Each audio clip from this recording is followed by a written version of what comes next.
اللہ اکبر اللہ اکبر۔ السلام علیکم ورحمۃ اللہ وبرکاتہ۔ الحمدللہ رب العالمین والصلاة والسلام علی اشرف الانبیاء والمرسلین نبینا محمد وعلی آلہ وصحبہ اجمعین ومن تبعہم بإحسان الی یوم الدین، اما بعد۔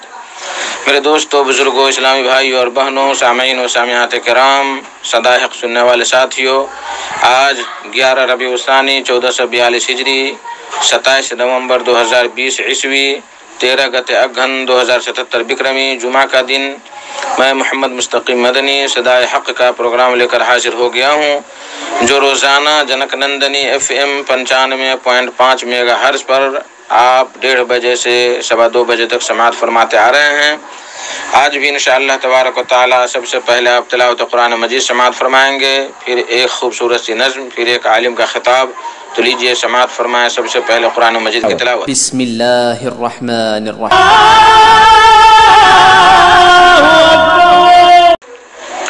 بعدہ ایک خوبصورت سی نظم سماعت فرمائیں، کلام ثناء اللہ ساغر تیمی کا، آواز حافظ اقبال فیضی کی، بول ہے: نبی کا کلمہ پڑھا ہے تم نے، نبی کی سیرت کو مانتے ہو، نبی کا کلمہ پڑھا ہے تم نے، نبی کی سیرت کو مانتے ہو، تو کیا وجہ ہے کسی کا فیشن کسی کی صورت کو مانتے ہو۔ السلام علیکم ورحمۃ اللہ وبرکاتہ۔ نعت نبی صلی اللہ علیہ وسلم کے چند اشعار پیش خدمت ہے، ملاحظہ کریں۔ تخلیق کار شیخ ثناء اللہ صادق تیمی۔ نبی کا کلمہ پڑھا ہے تم نے، نبی کی سیرت کو مانتے ہو، نبی کا کلمہ پڑھا ہے تم نے، نبی کی سیرت کو مانتے ہو، تو کیا وجہ ہے کسی کا فیشن کسی کی صورت کو مانتے ہو، نبی کا کلمہ پڑھا ہے تم نے، نبی کی سیرت کو مانتے ہو، نبی محبت کا استعارہ، نبی سے الفت کا بول بالا، نبی کے رستے پہ چل رہے ہو، تو کیسے نفرت کو مانتے ہو، نبی محبت کا استعارہ، نبی سے الفت کا بول بالا، نبی کے رستے پہ چل رہے ہو، تو کیسے نفرت کو مانتے ہو، نبی تو آئے کہ ختم کر دیں تمام ظلمت کے کالے دھندے، نبی تو آئے کہ ختم کر دیں تمام ظلمت کے کالے دھندے، عبادتوں میں شریک مردے، یہ کیسی ظلمت کو مانتے ہو، عبادتوں میں شریک مردے، یہ کیسی ظلمت کو مانتے ہو، نبی کا کلمہ پڑھا ہے تم نے، نبی کی سیرت کو مانتے ہو، تو کیا وجہ ہے کسی کا فیشن کسی کی صورت کو مانتے ہو، عبادتوں سے غرض رضا ہے، عبادتوں سے غرض ہے جنت، عبادتوں سے غرض رضا ہے، عبادتوں سے غرض ہے جنت، مگر تمہیں فریب لاحق بس ایک شہرت کو مانتے ہو، مگر تمہیں فریب لاحق بس ایک شہرت کو مانتے ہو، تو کیا وجہ ہے کسی کا فیشن کسی کی صورت کو مانتے ہو؟ نبی کی کہو تو باتوں میں جھوٹ شامل، نبی کی باتوں میں اپنی باتیں، کہو تو باتوں میں جھوٹ شامل، نبی کی باتوں میں اپنی باتیں، نبی کی الفت میں مرنے والوں، نبی کی الفت میں مرنے والوں، یہ کس کی سنت کو مانتے ہو؟ نبی کی چاہت ہے دینداری، نبی سے الفت ہے کامرانی، نبی کی چاہت ہے دینداری، نبی سے الفت ہے کامرانی، نبی کی طاعت میں گر نہیں ہے، نبی کی طاعت میں گر نہیں ہے، تو کیسی چاہت کو مانتے ہو؟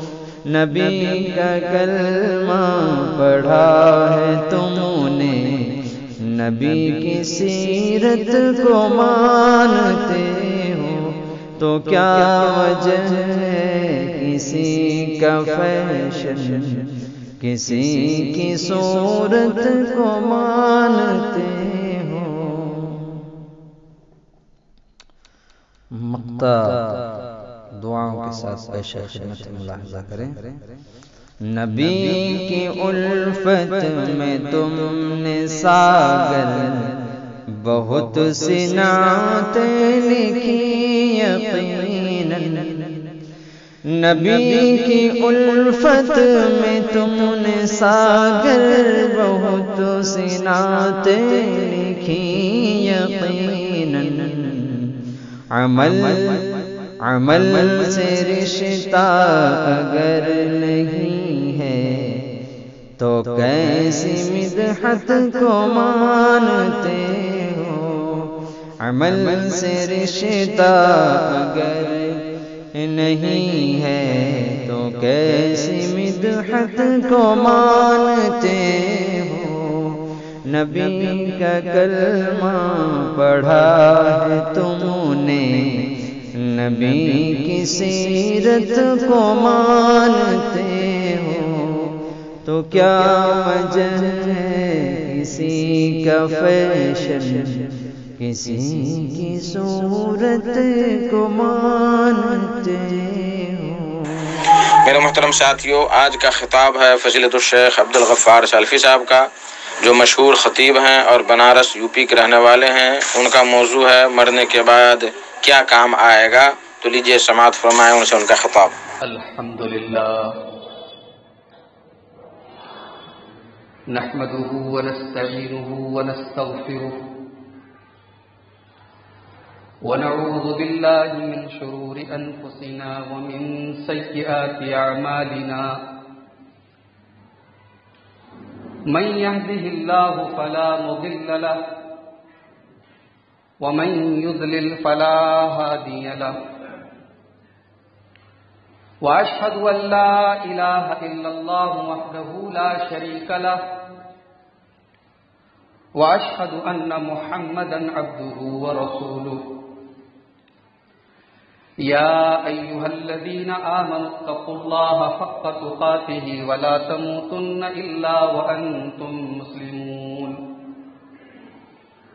يا أيها الناس اتقوا ربكم الذي خلقكم من نفس واحدة وخلق منها زوجها وبث منهما رجالا كثيرا ونساء واتقوا الله الذي تساءلون به والأرحام إن الله كان عليكم رقيبا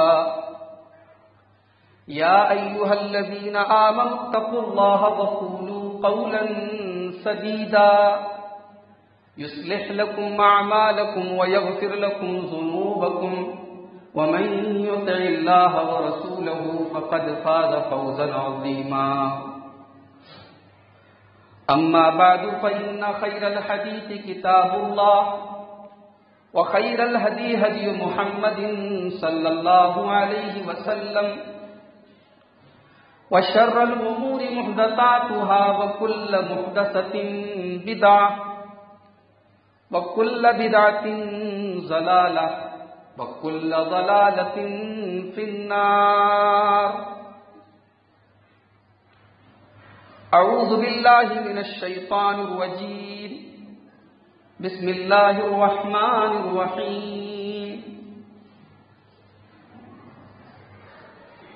كل نفس ذائقة الموت وإنما توفون أجوركم يوم القيامة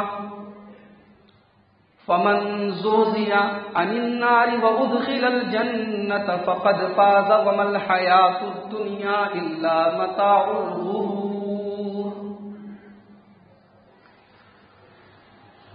معزز حاضرین جمعہ،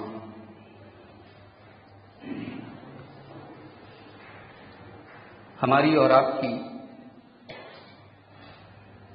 اللہ تبارک و تعالی نے جو تخلیق فرمائی ہے، ہمیں جو پیدا کیا ہے، تو ہم جب اپنی ماں کے پیٹ میں تھے اور 120 دن ماں کے پیٹ میں پورے ہو گئے تو ہم میں سے ہر شخص کے پاس اللہ کے رسول صلی اللہ علیہ وسلم کی صحیح حدیث بخاری اور مسلم کی متفق علیہ حدیث ہے کہ بچہ جب ماں کے پیٹ میں 120 دن کا ہوتا ہے تو اللہ تبارک و تعالیٰ ایک فرشتے کو بھیجتا ہے اور وہ فرشتہ اس بچے کے اندر روح ڈالتا ہے، روح پھونکتا ہے اور 4 چیزیں لکھتا ہے. کیا کیا لکھتا ہے؟ فَيُكْتَبُ عَمَلُهُ، اس کا عمل لکھا جاتا ہے، وہ دنیا میں کیا کرے گا، اس کا عمل کیسا ہوگا، یہ لکھا جاتا ہے. وَأَجَلُهُ، اس کی موت کا ٹائم لکھا جاتا ہے کہ کب تک زندہ رہے گا دنیا میں، 40 سال، 50 سال، 60 سال، 70 سال، جو بھی اس کی زندگی ہے، ماں کے پیٹ میں ابھی 120 دن کا ہوا ہے، لکھ دیا گیا. وَرِزْقُهُ، اور تیسری چیز لکھی جاتی ہے کہ وہ رزق کتنا پائے گا، کتنے مکان بنوائے گا، کتنی زمین خریدے گا، کتنا لمبا چوڑا کاروبار کرے گا. اس کی ساری روزی روٹی لکھ دی جاتی ہے. اور چوتھی چیز شقی او سعید، وہ بچہ آگے چل کر کے بدبخت ہوگا یا نیک بخت ہوگا. اس کو اور آسان زبان میں اگر میں ترجمہ کروں، جنتی ہوگا کہ جہنمی ہوگا، مومن ہوگا کہ کافر ہوگا، یہ بھی لکھ دیا جاتا ہے. یہ 4 چیزیں ماں کے پیٹ میں. ہم لوگ کہتے ہیں فلاں آدمی کورونا سے مر گیا، فلاں آدمی ایکسیڈنٹ سے مر گیا، فلاں آدمی اچانک مر گیا. وہ اچانک ہمارے حساب سے ہے، اللہ کے حساب سے اچانک نہیں ہے. اللہ کا کوئی کام اتفاق سے نہیں ہوتا. ہمیں لگتا ہے کہ اتفاق سے ایسا ہو گیا. اگر کوئی انسان مرا ہے اپنے وقت پر مرا ہے. بہت سارے لوگ ہیں، انتقال ہو گیا بچے کہنے لگے کہ فلاں ڈاکٹر کے پاس لے کے چلے گئے ہوتے تو شاید ہمارے والد بچ جاتے، ہماری والدہ بچ جاتی، فلاں دوا ٹائم سے دے دی گئی ہوتی تو شاید بچ جاتے، فلاں انجیکشن لگ جاتا تو شاید بچ جاتے. یہ ہم بس اپنے دل کو تسلی دے رہے ہیں. موت کا ٹائم مقرر ہے. دنیا کے سارے ڈاکٹر مل کر، ساری دوائیں مل کر، سارے انجیکشن مل کر موت کا علاج نہیں کر سکتے میرے بھائی. اور کورونا کے اس دور نے ہمیں بتا دیا ہے کہ جس زندگی پر ہم اتنا ناز کرتے ہیں، کتنی پلاننگ کرتے ہیں، یہ کریں گے وہ کریں گے، بچوں کی شادی کریں گے، مکان بنوائیں گے، حج کریں گے، عمرہ کریں گے، کتنے کام ہم جو پلان بنا کے رکھتے ہیں، موت آتی ہے اور سارے پلان ہمارے ختم ہو جاتے ہیں. یہ وہی جگہ ہے، یہ وہ چیز ہے جہاں انسان آ کر کے بے بس ہو جاتا ہے. انسان کی دولت، انسان کی طاقت، انسان کا غرور سب کھاٹ میں ملتا ہے. اسی لیے آپ سورہ واقعہ کی وہ آیات اٹھائیں جس میں اللہ نے موت کا نقشہ کھینچا ہے. فَلَوْلَا إِذَا بَلَغَتِ الْحُلْقُومَ وَأَنْتُمْ حِينَئِذٍ تَنْظُرُونَ وَنَحْنُ أَقْرَبُ إِلَيْهِ وَلَكِنْ لَا تُبْصِرُونَ. جب تم میں سے کسی کی موت کا ٹائم آتا ہے اور اس کی روح نکلنے والی ہوتی ہے، اس کی جان حلق تک پہنچ جاتی ہے، اس کے مرنے کا ٹائم آ جاتا ہے. اور اے میرے بندو، اس مرنے والے سے تم سے بھی زیادہ قریب ہم ہیں. تم سمجھتے ہو کہ اپنے باپ کی چارپائی کے بغل میں تم بیٹھے ہو، تم سے زیادہ باپ کے قریب کوئی نہیں، لیکن وہ تمہارا باپ، وہ تمہاری ماں، وہ تمہارا بھائی، وہ تمہارا شوہر جب وہ دنیا سے جا رہا ہے، وَنَحْنُ أَقْرَبُ إِلَيْهِ، ہم تم سے بھی زیادہ اس کے قریب ہیں. اس کی ایک ایک ایکٹیویٹی پر ہم نظر رکھے ہوئے ہیں. اس کے دل کی دھڑکن کب بند ہونے والی ہے، اس کی سانسوں کی ڈور کب ٹوٹ جانے والی ہے، تم کو نہیں معلوم، ہم کو معلوم ہے.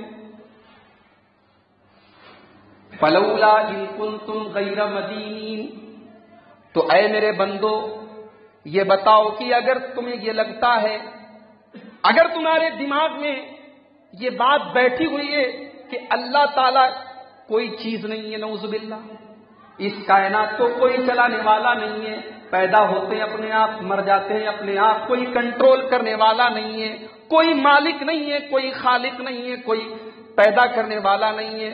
فَلَوْلَا إِن كُنتُمْ غَيْرَ مَدِينِينَ، میرے بندو اگر تمہیں ایسا لگتا ہے کہ تمہارے اوپر کسی کا کنٹرول نہیں ہے، تمہارے اوپر کوئی ہستی نہیں ہے، تَرْجِعُونَهَا إِن كُنتُمْ صَادِقِينَ، تو ذرا تم اس مرنے والے کی موت کو سے بچا کر کے دکھا دو، ذرا اس کی روح کو واپس پلٹا کر کے دکھا دو، ذرا اس کی زندگی کو دوبارہ تم لوٹا کر کے دکھا دو.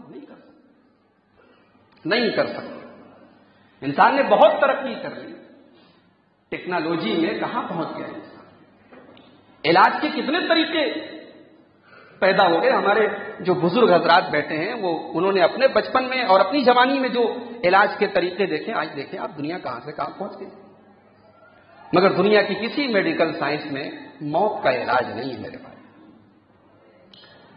اچھا، موت کے بارے میں ایک عجیب بات یہ بھی ہے کہ موت یقینی ہے. ہم میں سے جتنے لوگ یہاں بیٹھے ہیں سب کو پتا ہے کہ ہمیں مرنا ہے. یہ موت کے سکے کا ایک پہلو ہے کہ مرنا سب کو ہے، اور دوسرا پہلو یہ کہ کب مرنا ہے کوئی نہیں جانتا. کسی کو پتا ہو اگر کہ وہ کب مرے گا تو ذرا بتا دیں مجھ کو. کوئی نہیں جانتا. یہاں تک کہ کوئی آدمی کینسر کا مریض ہے وہ بھی نہیں بتا سکتا کہ میں بستر پر ہی مروں گا، اپنے گھر میں مروں گا، ہاسپٹل میں مروں گا، فلاں دن مروں گا، نہیں جانتا. سب کو پتا ہے مرنا ہے، کسی کو نہیں پتا کہ کب مرنا ہے. یہ اللہ تعالیٰ نے موت کے بارے میں ایک عجیب سسٹم رکھا ہے. انسان دنیا میں کتنا اللہ کی نافرمانی کرتا ہے، کتنے گناہ کرتا ہے، کتنا اکڑتا ہے، کتنا غرور کرتا ہے، دوسروں کو حقیر سمجھتا ہے، دوسروں کا حق مارتا ہے، چوری کرتا ہے، ڈکیتی کرتا ہے، لوٹ مار کرتا ہے، سود کھاتا ہے، بے ایمانی کرتا ہے، کیا نہیں کرتا. یہ سب کرنے کے پہلے وہ یہ بھول جاتا ہے کہ اس کی گاڑی کی اسپیڈ چاہے جتنی تیز ہو جائے لیکن بریک لگے گا اس کی گاڑی. اور وہ ایسا بریک لگے گا کہ اس کے بعد اس کی گاڑی آگے نہیں بڑھ پائے گی. کل نفس ذائقۃ الموت. میرے بندو، ہر جاندار کو مرنا ہے، ہر نفس کو موت کا پیالہ اس کا جی چاہے یا نہ چاہے. اللہ نے موت کو پیالہ سے تشبیہ دی ہے. اللہ نے یہ نہیں کہا سب کو مرنا ہے، اللہ نے کہا موت کو چکھنا ہے. ہم تو گھر میں کھانا کھاتے ہیں، کوئی چیز اگر ہمیں اچھی نہ لگے تو ہم کیا کرتے ہیں بھائی؟ نہیں کھاتے. تھوڑا سا منہ میں ڈالی، نہیں اچھی لگی، چلو بھائی کوئی دوسری چیز کھا لیں گے. یہی ہوتا ہے نا. اللہ نے کہا نہیں، موت وہ چیز ہے تمہیں پسند آئے نہ آئے، تمہیں اچھی لگے نہ لگے، تمہیں چکھنا ہے، تمہیں ٹیسٹ کرنا ہے، تمہیں اس موت کا پیالہ پینا ہے. کل نفس ذائقۃ الموت ثم الینا ترجعون. ہر نفس کو مرنا ہے اور مر کر کے ہمارے پاس پلٹ کر کے آنا ہے. یہ اللہ تعالیٰ نے سورہ عنکبوت میں کہا، قرآن کی 21ویں پارے میں.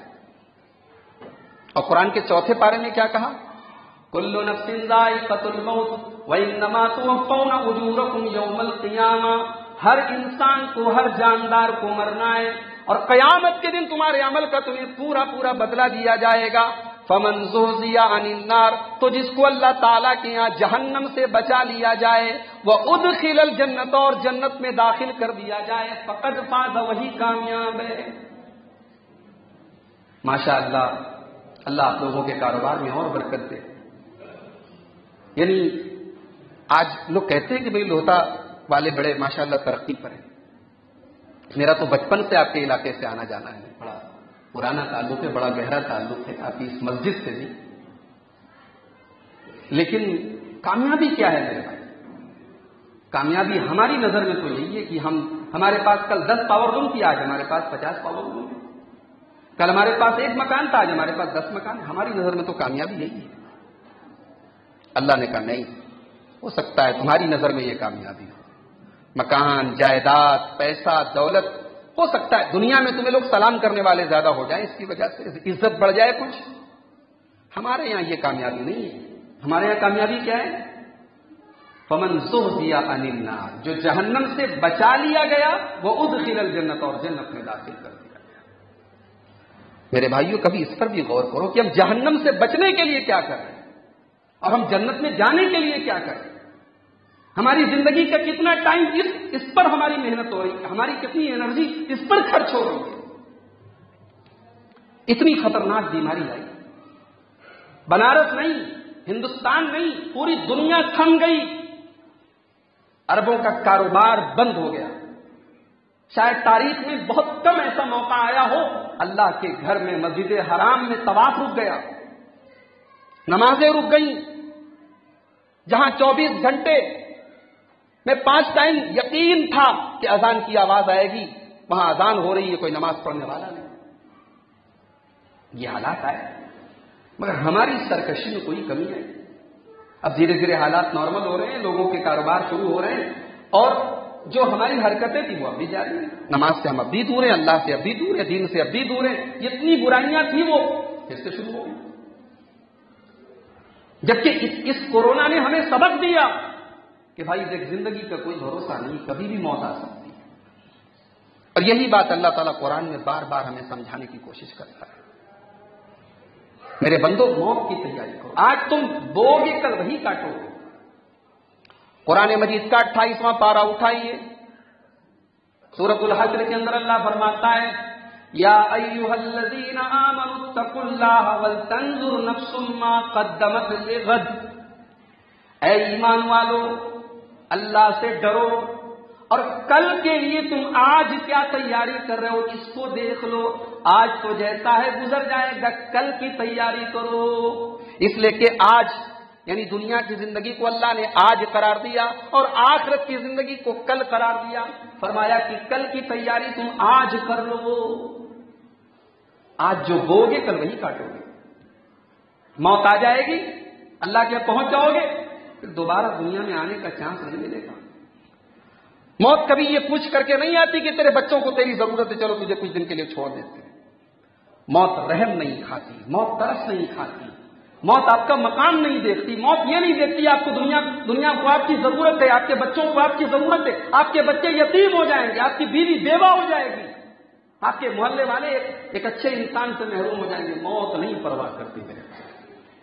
اگر موت پرواہ کرتی تو شاید ہمارے نبی کو چھوڑ دیتی۔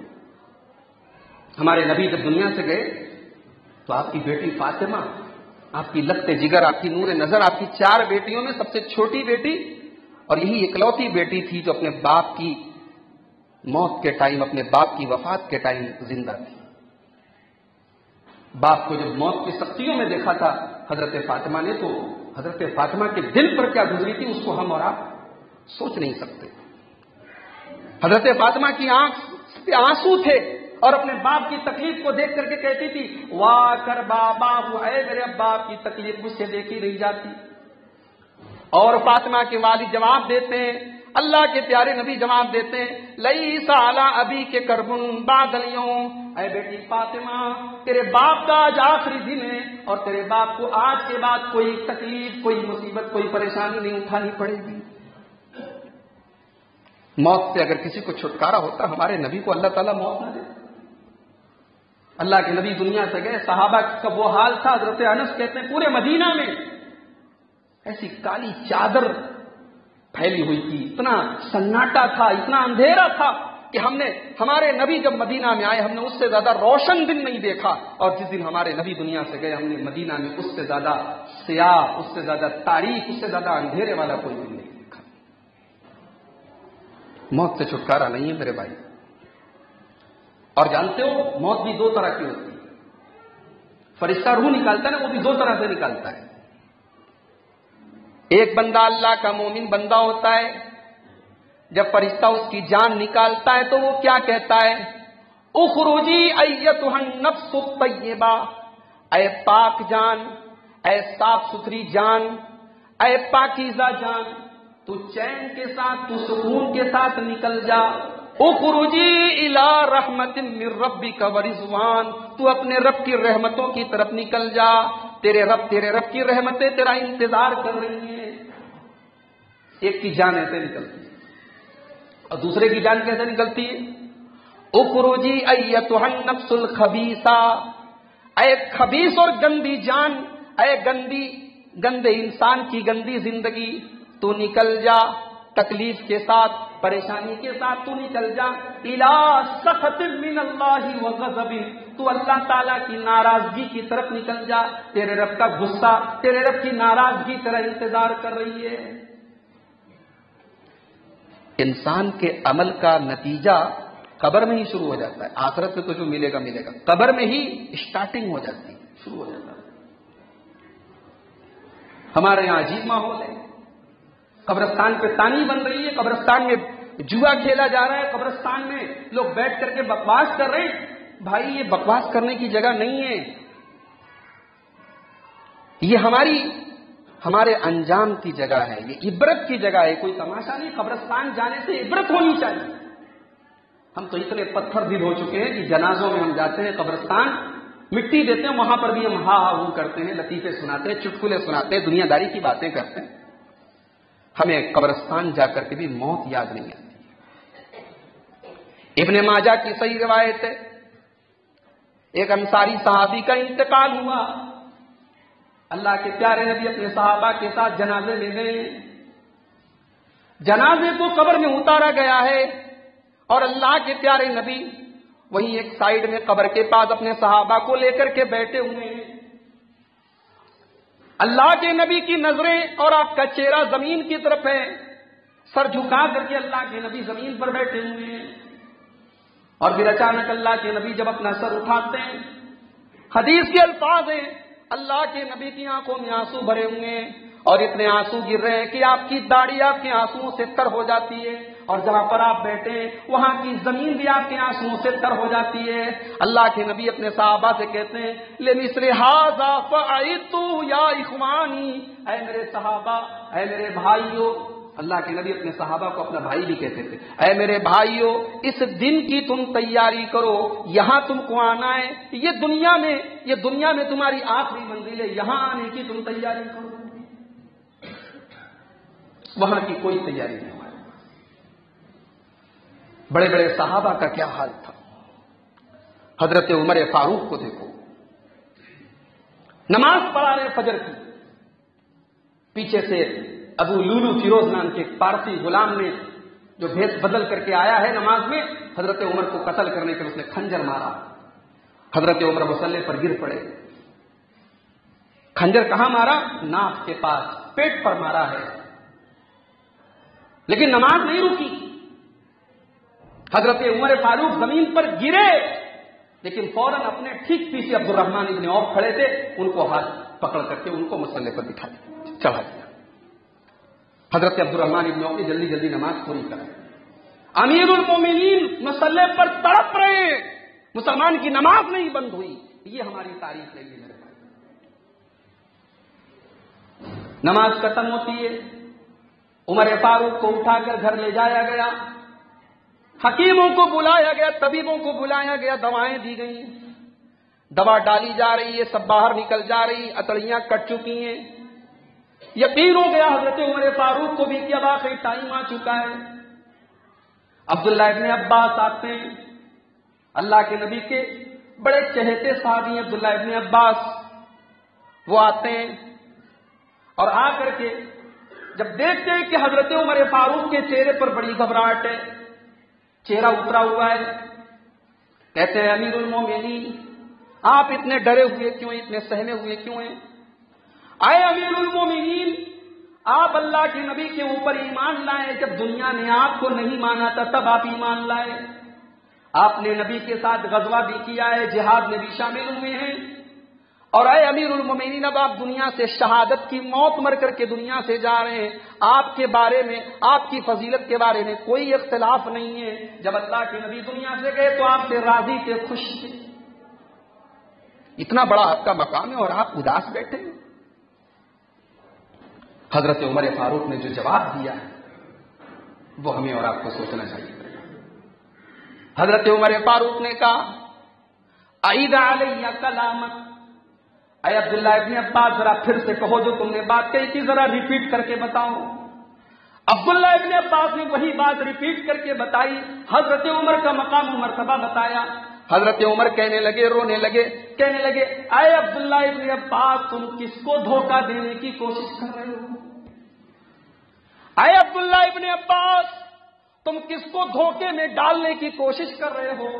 لو ان لی ما طلعت علیہ الشمس، اے عبداللہ میری تو یہ تمنا ہے، میری تو یہ آرزو ہے کہ دنیا کے اندر جتنی چیزیں ہیں، جتنی چیزوں کے اوپر یہ سورج طلوع ہوتا ہے، یہ سورج نکلتا ہے، اس کائنات کی تمام چیزیں مجھے مل جائیں، لفتدیت بہ من حول المطلع علی اللہ، اور اللہ تعالیٰ یہ کہہ دے اے عمر یہ ساری چیزیں تو دے دے، میں تجھے اللہ کے عذاب سے بچا دوں گا، تو میں وہ ساری چیزیں دینے کے لیے تیار ہوں۔ یہ عمر فاروق کا حضرت ابو ہریرہ رضی اللہ تعالیٰ عنہ بہت مشہور صحابی، اللہ کے نبی کے صحابہ میں یہ وہ صحابی ہیں کہ سب سے زیادہ حدیث انہی سے روایت ہے۔ اگر آپ حدیث کی کوئی بھی کتاب اٹھائیں بار بار ان کا نام آپ کو ملے گا، ان ابی ہریرہ، ان ابی ہریرہ، ان ابی ہریرہ۔ اور ایک بہت عجیب بات آپ کو بتاؤں، حضرت ابو ہریرہ نے 5000 سے زیادہ حدیثیں روایت کی اللہ کے رسول سے، اور اللہ کے نبی کے ساتھ ٹائم کتنا گزرا انہوں نے؟ صرف 3 سال۔ اگر میرا حافظہ غلطی نہیں کر رہا ہے تو غزوہ خیبر کے موقع پر یہ ایمان لائے تھے سنہ 8 ہجری، 2.5 سے 3 سال کے ٹائم میں 5000 حدیثیں انہوں نے روایت کی۔ کچھ لوگ اعتراض بھی کرتے ہیں، ارے جو لوگ اللہ کے نبی کے ساتھ اتنے زمانے تک رہے ان سے 100 حدیثیں ہیں، 500 حدیثیں، اور انہوں نے 2.5 سال میں 3 سال میں 5000 حدیثیں روایت کر دی۔ تم کیا جانو ابو ہریرہ کا مقام؟ ابو ہریرہ خود کہتے ہیں میرا کوئی بزنس نہیں تھا، میری کوئی نوکری نہیں تھی، میرے انصاری صحابہ، میرے انصاری بھائی کھیتی کرتے تھے، میرے مہاجر بھائی بزنس کرتے تھے، ابو ہریرہ 2 ٹائم کی روٹی پا کر کے خوش رہتا تھا، دن رات نبی کے ساتھ رہتا تھا۔ انہوں نے اپنی زندگی نبی کی حدیثوں کو یاد کرنے اور نبی کے دین کو سیکھنے کے لیے اپنی زندگی کو قربان کر دیا تھا۔ ایک دن اللہ کے نبی نے ابو ہریرہ سے کہا کہ ابو ہریرہ کوئی چادر وغیرہ ہے تمہارے پاس؟ انہوں نے اپنی چادر اٹھا کے دے دی. اللہ کے نبی نے ان کی چادر کو اپنے سینے سے لگایا اور پھر ان کو چادر لوٹا دی اور کہا جاؤ اے ابو ہریرہ جو تم یاد کرو گے کبھی بھولو گے نہیں. اللہ کے نبی نے دعا کی تھی ان کے لیے.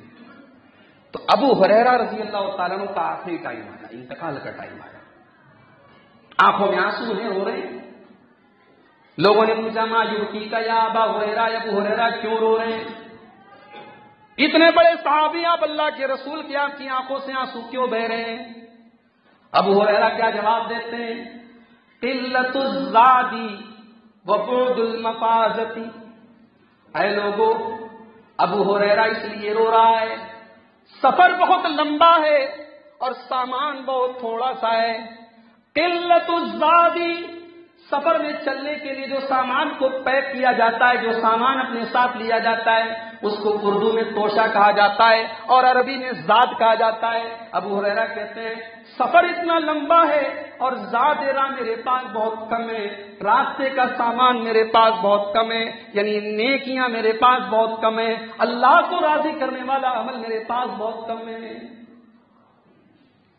وَعَقَبَةٌ وَبُوتُهَا الْجَنَّةُ وَالنَّارُ. اور پھر ابو ہریرہ کہتے ہیں کہ سفر کے بعد جب منزل آئے گی تو یہ بھی پتہ نہیں کہ جنت میں جانا ہے یا جہنم میں جانا ہے. گھاٹی کو پار کرنے کے بعد مجھے جنت ملے گی یا جہنم ملے گی, مجھے یہ بھی نہیں معلوم. نبی کے صحابہ اپنی موت کو یاد کر کے روئیں. نبی کے صحابہ جن کی پوری زندگیاں نیکیوں میں گزری, انہیں اپنے انجام کی فکر ہو, اور ہمارے جیسے اور آپ کے جیسے لوگ جن کی زندگیاں دن رات گناہوں میں گزرے اور ہم اپنی موت کو نہ یاد کریں. میرے بھائی, موت کو یاد کرو میرے بھائی, اور موت کے بعد کی تیاری دنیا میں کرو. اللہ کے نبی سے پوچھا گیا سب سے بڑا عقل مند کون ہے, سب سے بڑا جینیس کون ہے, سب سے ہوشیار کون ہے؟ اللہ کے نبی نے فرمایا اکثرہم ذکرا للموت, جو سب سے زیادہ موت کو یاد کرے, وہ اکثرہم استعدادا لما بعدہ, اور جو موت کے بعد کی تیاری سب سے زیادہ کرے وہ سب سے بڑا عقل مند ہے. آج کل ایک جگہ میں نے فیس بک پر, اب فیس بک اچھی چیز بھی ہے خراب چیز بھی, ہمارے اور آپ کے استعمال کے اوپر ہے, کبھی کبھی بڑی اچھی چیزیں مل جاتی ہیں. تو فیس بک پر ایک میں نے بڑا اچھا ایک جملہ پڑھا تھا, انگریزی میں تھا, لکھا تھا you have to spend more time in your قبر than your home. لکھا تھا کہ اپنے گھر سے زیادہ ٹائم تم کو اپنی قبر میں گزارنا ہے. بھئی دنیا میں کتنا رہنا ہے, گھر میں کتنا رہنا ہے, 50 سال 60 سال, اور قبر میں کب تک رہنا ہے, قیامت تک قبر میں رہنا ہے. تو لکھا تھا کہ گھر سے زیادہ ٹائم تم کو قبر میں گزارنا ہے, تو انویسٹ سینسیبلی, سوچ سمجھ کر کے انویسٹ کرو. ہم اپنے گھر کے لیے کتنا انویسٹ کرتے ہیں, کروڑوں کا مکان بنواتے ہیں. ایسے لوگ بھی ہیں کہ 1-2 لوگ ہیں اور مکان 24 منزل کا بنا ہوا ہے, ہر فلور پر 20-20 کمرے ہیں, رہنے والا کوئی نہیں ہے. تو دنیا میں ہم اتنا انویسٹ کرتے ہیں جہاں ہم کو 50 سال 40 سال 30 سال, بلکہ یہ بھی نہیں پتا کہ کب تک رہنا ہے, اور قبر میں تو مرنے کے بعد سے لے کے قیامت تک رہنا ہے, قبر کے لیے ہم کوئی انویسٹمنٹ نہیں کرتے. تو آئیے 5 منٹ کا وقت بچا ہے, مرنے کے بعد کون کون سی چیزیں ہمیں کام آئیں گی, ذرا اس پر ہم روشنی ڈال دیتے ہیں. 2 حدیثیں آپ کے سامنے پڑھتا ہوں, اگر یہ 2 حدیثیں آپ سمجھ گئے تو سمجھ لیجئے کہ مرنے کے بعد کون کون سی چیزیں کام آتی ہیں, آپ کو بات سمجھ میں آ جائے گی. پہلی روایت بہت مشہور ہے, صحیح مسلم کی حدیث ہے, کتاب الوصیہ کے اندر اللہ کے پیارے نبی فرماتے ہیں کہ اذا مات الانسان انقطع عنه عمله, جب انسان مر جاتا ہے تو اس کے عمل کا سلسلہ ختم ہو جاتا ہے. جب تک زندہ ہے عمل کر رہا ہے, مرنے کے بعد عمل نہیں کر سکتا. تو انسان مر گیا, عمل ختم, الا من ثلاثہ, مگر 3 چیزیں ایسی ہیں کہ مرنے کے بعد بھی کنٹینیو رہتی ہیں. کون سی 3 چیزیں؟ الا من صدقۃ جاریۃ, اس نے اپنی زندگی میں کوئی ایسا صدقہ کیا تھا جو اس کے مرنے کے بعد بھی جاری ہے. کوئی کنواں کھودوا دیا, کوئی یتیم خانہ بنوا دیا, کوئی مسجد بنوا دی, کوئی مدرسہ بنوا دیا جو اس کے مرنے کے بعد بھی جاری ہے, یا مدرسے کے اندر تعاون کر دیا, مسجد کے اندر تعاون کر دیا, کوئی ٹیوب ویل کے اندر اس نے اپنا پیسہ دے دیا. وہ جو صدقہ ہے جو اس کے مرنے کے بعد بھی جاری ہے, جب تک وہ صدقہ جاری رہے گا اس کو اس کا ثواب ملتا رہے گا. او علم ينتفع به، یا اس نے اپنے پیچھے کوئی علم چھوڑ دیا، کوئی کتاب لکھ کر کے چلا گیا، کوئی تقریر چھوڑ کر کے چلا گیا، کوئی تحریر چھوڑ کر کے چلا گیا، یا استاد تھا مدرسے میں بچوں کو پڑھایا کرتا تھا، اپنے شاگردوں کو اپنے پیچھے چھوڑ کر کے گیا، جب تک اس کے شاگرد ہیں، جب تک اس کی تقریریں ہیں، جب تک اس کی کتابیں ہیں، اس کے علم سے لوگ فائدہ اٹھا رہے، اس کو ثواب اس کا ملتا رہے گا۔ اور تیسری چیز، او ولد صالح يدعو له، یا اپنے پیچھے نیک اولاد کو چھوڑ کر کے گیا ہو جو اس کے لیے دعا کرے۔ نیک اولاد، یہ نہیں کہا اولاد، نیک اولاد۔ اب جب نیک اولاد رہے گی تب نہ دعا کرے گی، نالائق اولاد دعا نہیں کرے گی۔ نالائق اولاد تو باپ کے مرنے کے بعد پہلے پراپرٹی کی فکر کرے گی کہ میرے باپ کی پراپرٹی کیسے مجھے مل جائے۔ اللہ کے نبی نے کہا نیک اولاد چھوڑ کر کے جائے، اور یہ نہیں کہا نیک اولاد چھوڑ کر کے جائے جو صدقہ کرے، جو حج کرے، جو اپنے باپ کی طرف سے عمرہ کرے۔ حج، عمرہ، زکوٰۃ یہ سب بعد میں ہیں۔ ایک اولاد کی طرف سے اپنے مرحوم ماں باپ کے لیے سب سے بڑی اگر کوئی چیز ہے تو دعا ہے میرے بھائی۔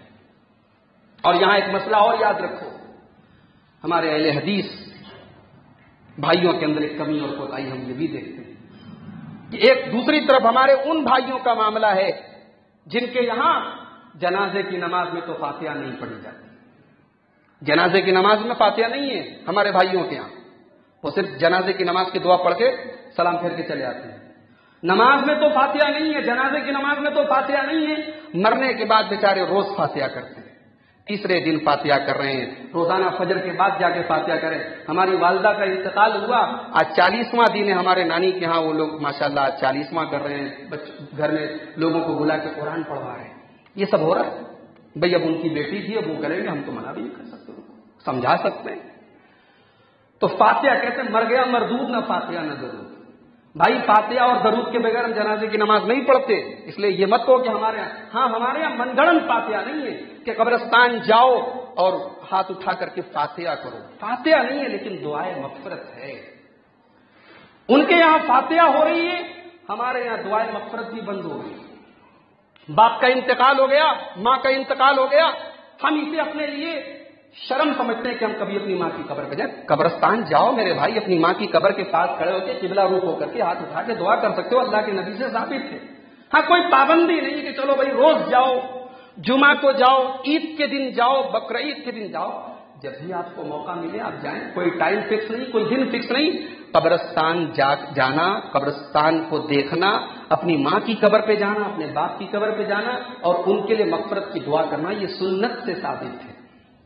لیکن ایک مسئلہ اور یاد رکھو، دعائے مغفرت کے لیے قبرستان جانا ضروری نہیں ہے، آپ مسجد میں بیٹھ کر بھی اپنی ماں کے لیے مغفرت کی دعا کر سکتے ہیں۔ اور دعا سے بڑا اپنے ماں باپ کے لیے کوئی تحفہ نہیں ہے مرنے کے بعد۔ اللہ کے نبی نے نیک اولاد جو دعا کرے، ابراہیم علیہ السلام کو دیکھو دعا کر رہے ہیں، اپنی اولاد کے لیے بھی دعا کر رہے ہیں اور اپنے ماں باپ کے لیے بھی دعا کر رہے ہیں۔ ربنا اغفر لی ولوالدی وللمؤمنین یوم یقوم الحساب، اے میرے رب میری بخشش بھی کر دے، میرے ماں باپ کی بخشش بھی کر دے۔ تو اپنے ماں باپ کی مغفرت کی دعا کرو۔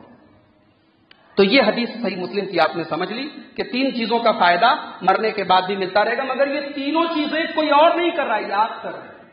صدقہ آپ کر کے گئے، علم آپ پھیلا کر کے گئے، اور نیک اولاد چونکہ آپ کی سب سے بڑی کمائی آپ کی نیک اولاد ہے تو وہ دعا کرے گی، اس کا ثواب آپ کو ملے گا۔ اب ایک اور حدیث اپنے سامنے رکھیے، یہ ابن ماجہ کی حدیث ہے اور صحیح حدیث ہے۔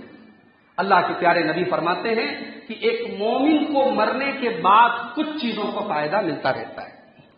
کون کون سی چیزیں؟ علماً علمہ ونشرہ، اگر وہ عالم تھا اور اس نے دنیا میں علم کو پھیلایا تھا، علم کو سکھایا تھا، تو اس علم کا فائدہ اس کو ملتا رہے گا۔ وَوَلَدًا صَالِحًا تَرَكَهُ، اگر نیک اولاد کو چھوڑ کر کے گیا تھا تو نیک اولاد کے ہر عمل کا ثواب اس کو ملے گا۔ نیک اولاد آپ کی کمائی ہے، وہ نماز پڑھے گی، وہ روزہ رکھے گی، وہ تہجد پڑھے گی، وہ جتنی نیکیاں کر رہی ہیں اس کو اس کا ثواب بھی ملتا رہے گا، اور چونکہ وہ آپ کا بیٹا ہے، آپ کی بیٹی ہے، تو اس کی نیکی کا ثواب آپ کو بھی ملتا رہے گا۔ اس کا یہ مطلب نہیں ہے کہ ہم مرنے والے کے لیے الگ سے نماز پڑھیں، مرنے والے کے لیے نماز نہیں پڑھ سکتے۔ مرنے والے کے لیے قرآن کی تلاوت کر کے اس کا ثواب بخشنے کا ثبوت بھی نہیں ہے قرآن و حدیث میں۔ بہت سارے علماء کا فتویٰ ہے، انہوں نے اس کو جائز کہا، دلیل نہیں اس کی کوئی، اور جس بات کی دلیل نہ ہو ہم اسے صحیح نہیں سمجھتے۔ عبادت کا معاملہ ہے، دین کا معاملہ ہے۔ مرنے والے کی طرف سے آپ صدقہ کر سکتے ہیں۔ اللہ کے رسول کے پاس بخاری کی روایت، ایک عورت آئی، اے اللہ کے نبی میری ماں کا انتقال ہو گیا ہے اور اس نے پیسہ چھوڑا ہے لیکن کوئی وصیت نہیں کی ہے، اب وہ مر گئی تو میں کیا صدقہ کر سکتی ہوں؟ اللہ کے نبی نے کہا ہاں صدقہ کر سکتی ہوں۔ مرنے والے نے اگر حج نہیں کیا تھا، آپ کو اللہ نے نوازا ہے، آپ اپنے باپ کی طرف سے حج کر لیں، ماں کی طرف سے حج کر لیں، لیکن ہاں آپ پہلے اپنا حج آپ کو کرنا ضروری ہے۔ یہ جو حج بدل ہے وہ اپنا حج کرنے کے بعد ہی آپ کر سکتے ہیں، حج بھی کر سکتے ہیں، عمرہ بھی کر سکتے ہیں مرنے والے کی طرف۔ اللہ کے رسول صلی اللہ علیہ وسلم نے ابن حبان کی صحیح روایت ہے، ایک آدمی کو دیکھا وہ لبیک لبیک کہہ رہا ہے اور لبیک کے ساتھ کہہ رہا ہے لبیک عن شبرما، شبرما کی طرف سے لبیک کہہ رہا ہوں۔ تو اللہ کے نبی نے پوچھا شبرما کون ہے؟ کہا کہ اللہ کے رسول میرے بھائی کا نام ہے، انتقال ہو گیا ہے، اس نے حج نہیں کیا تھا تو میں بھائی کی طرف سے حج کر رہا ہوں۔ تو اللہ کے رسول نے پوچھا کہ تم نے اپنا حج کیا ہے؟ کہا نہیں میں نے اپنا حج نہیں کیا۔ تو اللہ کے رسول صلی اللہ علیہ وسلم نے فرمایا حج عن نفسک، پہلے اپنا حج کرو پھر تم شبرما کا حج کرنا۔ تو مرنے والے کی طرف سے حج اور عمرہ کیا جا سکتا ہے۔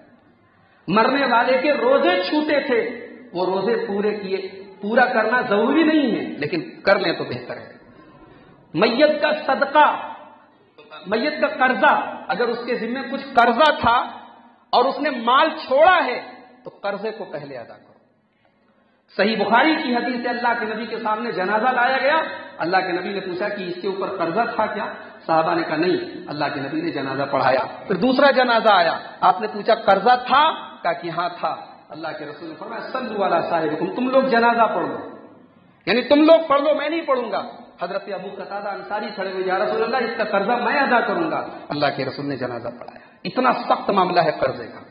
اگر میت پراپرٹی چھوڑ کر کے گیا ہے، اس کی پراپرٹی بعد میں تقسیم ہوگی، پہلے قرضہ ادا کیا جائے گا۔ اس کے کفن دفن کے انتظام کے بعد سب سے پہلا کام اس کے قرضہ کی ادائیگی کا ہو۔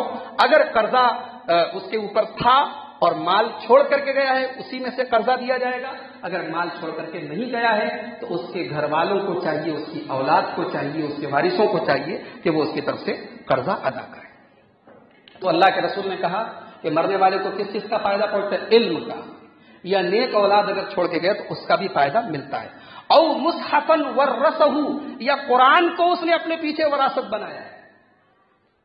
قرآن آپ زندگی میں، مرنے اب کے بعد بھی دیا جا سکتا ہے، زندگی میں بھی آپ مسجدوں میں قرآن رکھوا دیں، مدرسوں میں قرآن رکھوا دیں، وہ قرآن پڑھا جائے گا، آپ کو ثواب ملتا رہے گا۔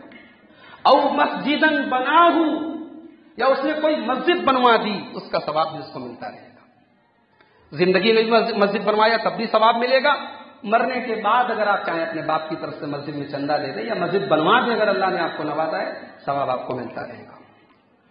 او بیتا لابن السبیل بناہ، یا کوئی مسافر خانہ بنوا دیا، مسافر لوگ آتے ہیں بیچارے، ان کے پاس ٹھہرنے کو جگہ نہیں ہے، آپ نے بنوا دیا، ثواب آپ کو ملتا رہے گا۔ او نہرا اجراہ، یا کوئی نہر کھدوا دیا۔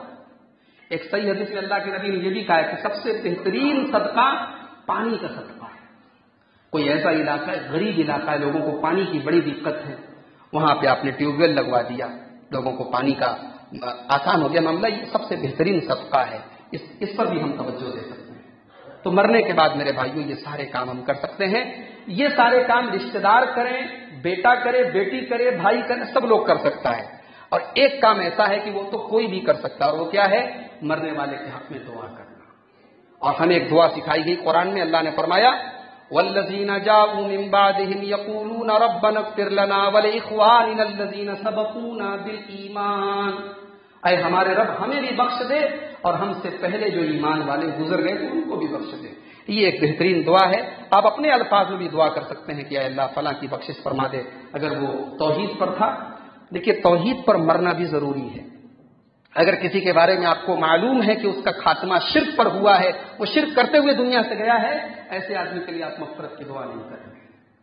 اور توحید کی اتنی بڑی فضیلت ہے کہ اگر مرنے والا توحید پر تھا اور 40 لوگوں نے اس کی جنازے کی نماز پڑھ لی تو اللہ کے نبی نے کہا جنت اس کے اوپر واجب ہو گئی۔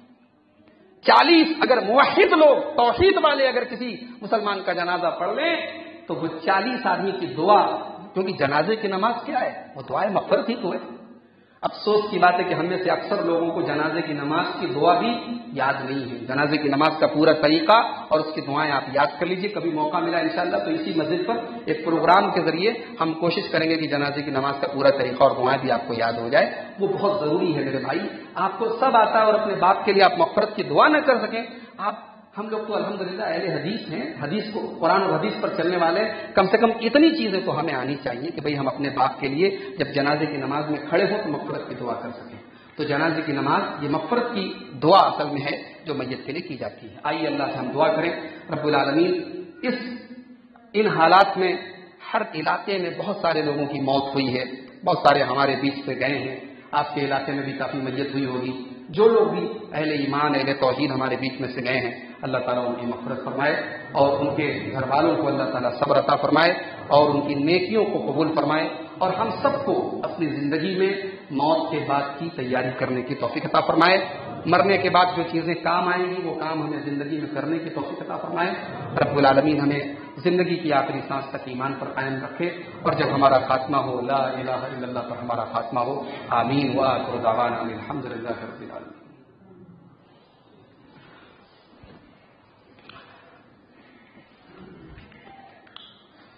الحمد لله كفى وسلام على عباده الذين اصطفى. أما بعد أعوذ بالله من الشيطان الرجيم. بسم الله الرحمن الرحيم.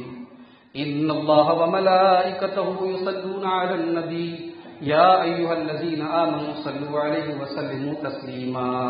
اللهم صل على محمد وعلى آل محمد كما صليت على إبراهيم وعلى آل إبراهيم إنك حميد مجيد. اللهم بارك على محمد وعلى آل محمد كما باركت على إبراهيم وعلى آل إبراهيم إنك حميد مجيد. اللهم أعز الإسلام والمسلمين وأذل الشرك والمشركين ودمر أعداء الدين. آمين. إن الله يأمر بالعدل والإحسان وإيتاء ذي القربى وينهى عن الفحشاء والمنكر والبغي يعظكم لعلكم